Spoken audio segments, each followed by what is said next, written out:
package for you. It's in your room. Before I went to Brazil to visit my father, I lived at the home for a few months while I went to school. A strange but interesting experience. I stood up. I'll go check out the package. Maybe Todd left some clue about what he's thinking. When I opened the door, a half-dozen eavesdropping residents stumbled backward against the hallway wall.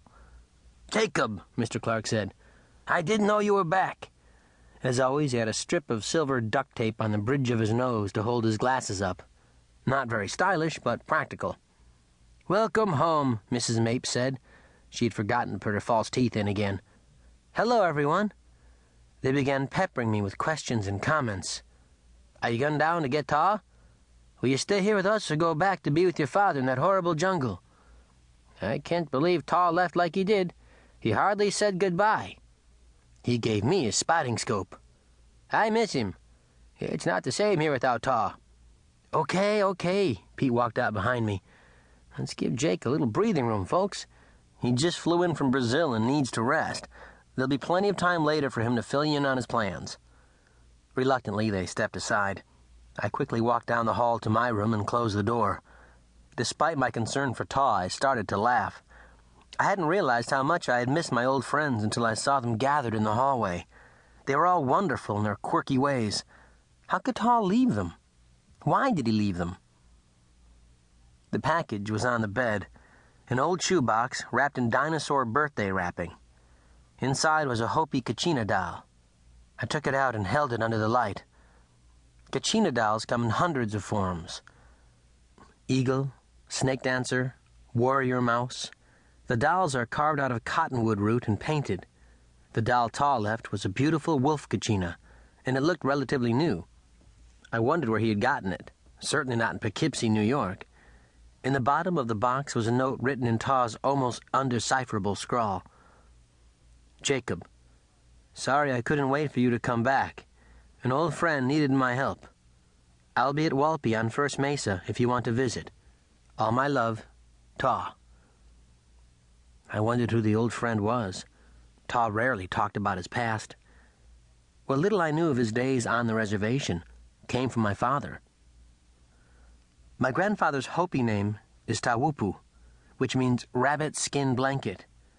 He was born in the village of Walpi on the very tip of First Mesa.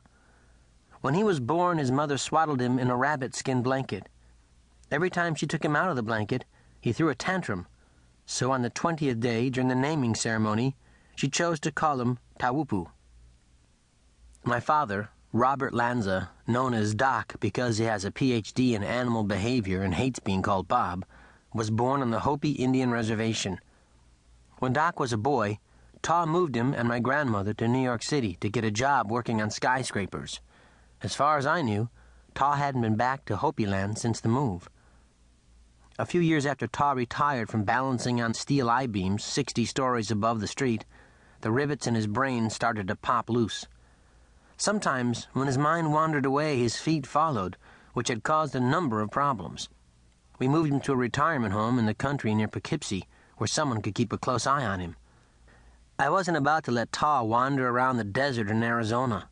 I had Doc's credit card, and I hadn't unpacked yet. I went downstairs and asked Pete to drive me to the airport. Chapter 2. By the time I reached Denver via Chicago, I was about ready to keel over with fatigue. Both flights had been full, and I'd had to settle for middle seats, wedged between chatty people, which meant no sleep. One more short flight and I'd be in Flagstaff, Arizona. I wasn't sure how I was going to get to Hopi land from Flagstaff, but figured I could catch a bus or something. I hoped this last flight was less crowded so I could stretch out a little.